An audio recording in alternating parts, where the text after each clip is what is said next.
Multi-state धारक तारीख पे तारीख देण्याचं काम करतात. म्हणून आज जिल्हाधिकारी कार्यालयावरती मल्टीस्टेट धारकांना दंडुका दाखवण्याच्या निमित्तानं आम्ही मोर्चाला दंडुका मोर्चा असं नाव दिलं होतं.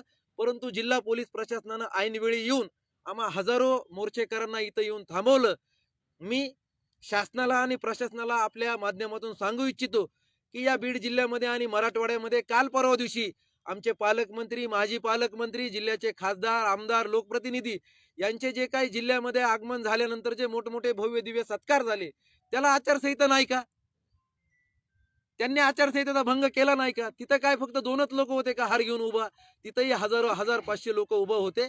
त्यांना मात्र थांबवण्याचं काम केलं नाही. परंतु आम्ही आमच्या कष्टाचे, घामाचे, न्यायाचे, मोलमजुरीचे पैसे आम्ही वापस मिळण्यासाठी रस्त्यावर उतरलो असता आम्हाला आदर्श आचारसंहितेचं कारण देत आम्हाला थांबवण्याचा प्रयत्न केला. इशारा काय असेल तुमचा? परंतु ठेवीदारांच्या वतीनं सर्व ठेवीदारांना विश्वासात घेऊन आम्ही भारतामध्ये लागलेली निवडणूक, या निवडणुकीची आदर्श आचारसंहितेचं पालन करीत आज पोलीस प्रशासनाचं म्हणणं आम्ही आज ऐकलेलं आहे.